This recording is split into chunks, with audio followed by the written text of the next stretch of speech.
बोलो अभी छोड़ेगा, ये छोड़ दिया कल। माननीय उपाध्यक्ष जी, आपने मुझे अल्पकालिक चर्चा में बेमौसम आसमानी आफत से किसानों की तबाही पर बोलने का मौका दिया। मैं इस पर आपका आभार व्यक्त करता हूं और धन्यवाद देता हूं अपनी नेता बहन कुमारी मायावती जी को, जिन्होंने मुझे किसानों के भारी नुकसान पर उनकी बात सदन में उठाने का अवसर दिया।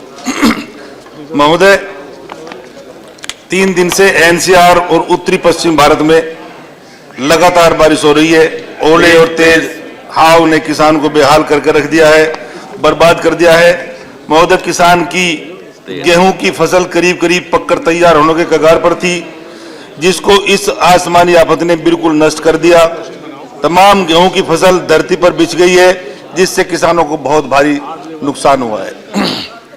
महोदय, खाली गेहूं को ही नहीं, गेहूं के साथ सरसों, जो एक बहुत नाजुक फसल किसान के यहाँ समझी जाती है, वो भी भारी तादाद में इस नुकसान की चपेट में आई है। जो किसान आलू पैदा करता है, पश्चिम उत्तर प्रदेश से मैं आता हूँ, हमारे यहाँ आलू भी काफी तादाद में पैदा होता है।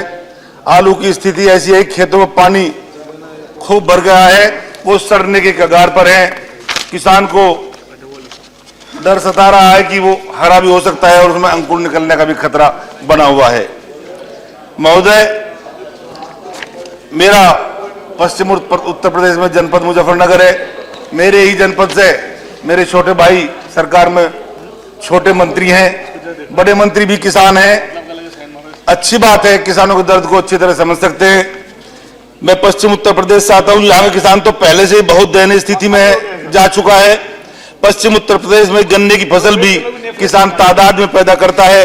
एक तो उसको गन्ने का सही मूल्य इस बार नहीं मिल रहा है मान्यवर, और दूसरा मूल्य ना मिलने के बाद उसको उसका पेमेंट भी नहीं मिल रहा है। उसका पिछले साल का ही अरबों रुपया मिल मालिकों पर बकाया है।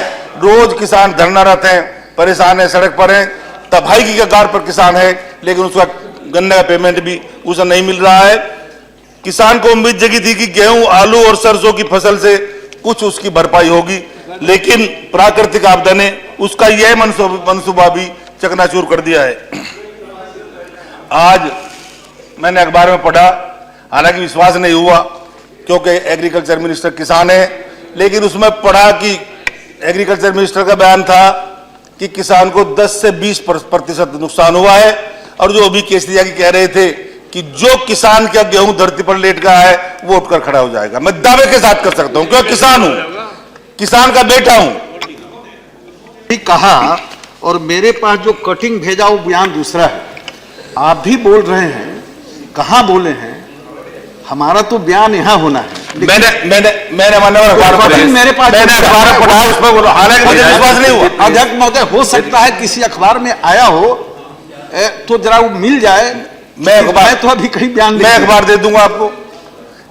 मुझे दैनिक जागरण या अमर उजाला में है, मैंने उसमें वो बयान पढ़ा है। हालांकि विश्वास नहीं हुआ कि वो किसान हो, इसलिए किसान नहीं कह सकता इस बात को कि जो धरती पर गेहूं लेट गया वो खड़ा हो जाएगा, नहीं हो सकता।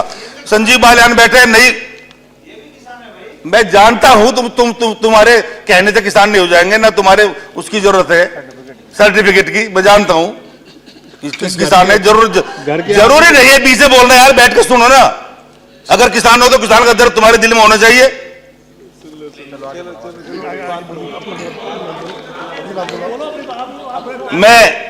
मैं फिर एक बार ये माननीय मंत्री जी कहना चाहता हूं कि मुझे विश्वास नहीं हुआ कि आपका ये बयान होगा, लेकिन एक दुख हुआ किसान ने जब पढ़ा होगा। चलो मैं तो आपके सामने हूं, बात कर रहा हूं, मैं संतुष्ट हो जाऊंगा, लेकिन जो भारत के किसान ने पढ़ा होगा कि हमारे कृषि मंत्री का इस तरह का बयान है, तो कितना दुख किसान को हुआ होगा। चलो खैर कोई बात नहीं है, इसकी भरपाई करने का पूरा मौका आपके पास है मान्यवर।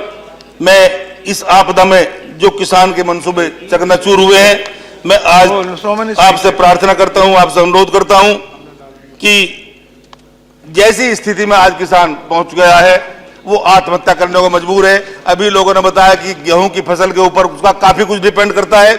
वो अपने बेटी की शादी भी गर्मी में करता है, अपने बच्चों को पढ़ाने के लिए एडमिशन भी इसी के गेहूं को बेचकर करता है, लेकिन वो अब सड़क पर है, उसके कोई पुरस्कार नहीं है।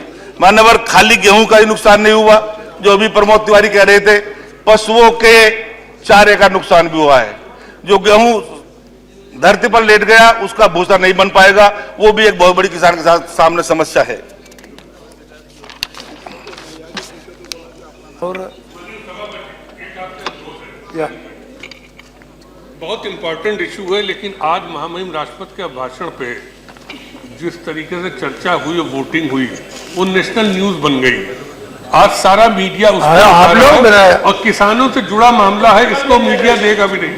तो मैं चाहता हूं कि इस पे कल सुबह डिस्कशन करा लें कि कृषि मंत्री जी जो आप जवाब दे तो पूरे देश का किसान सुन सके। नहीं, कोई किसान सुनेगा नहीं। इस चर्चा को कौन देख रहा है? कहाँ सब जगह टेलीविजन, कोई अखबार में नहीं छपेगा। तो इसको आप कल करा दीजिए। मेरे ख्याल संसदीय कार्य मंत्री जी आप भी तैयार होंगे, इसको कल करा जिससे पूरा देश का किसान जान सके, किसान जान सके कि हम लोगों ने चर्चा की और मंत्री जी ने क्या जवाब कर देता। चलो कल बोलना, कल मान्यवर, कल नहीं, मैं अपनी बात पूरी कर रहा हूँ। मैं अपनी बात पूरी कर रहा हूँ, 2 मिनट में पूरी हो रही है। कोई अधूरी थोड़ा ही छोड़ूंगा बीच में। क्यों बोल सकता हूँ? कल जब मैं बोल रहा हूँ, मैं तो बोल रहा हूँ, अभी अपनी बात पूरी करूंगा। होने जा रही है, 2 मिनट में अपनी बात पूरी कर रहा हूँ। मान्यवर महोदय, धन्यवाद महोदय। आप एग्रीकल्चर मिनिस्टर हैं, किसान हैं, किसान का दर्द आप बखूबी समझते हैं। किस परिस्थिति में आज किसान है उसे आपको बताने की जरूरत नहीं है। इसलिए जो आपने सोमवार तक का टाइम दिया है वो रिपोर्ट मंगा ले। मेरी मांग है कि जो किसान का नुकसान हुआ है उसका पूरा आकलन आप करा लें। और ये जो बता रहे हैं कि इतने 1000 रुपए हेक्टेयर, इतने 1000 रुपए एकड़ किसानों को देने का काम करें, जितना उसका नुकसान हुआ है, क्योंकि वो उसके पास आज कुछ नहीं है, वो आगे नहीं बढ़ सकता, वो अपने काम आगे नहीं कर सकता। जितना उसका नुकसान एक्चुअली हुआ है माननीय मंत्री महोदय जी, उतना उसके नुकसान की भरपाई कर दें।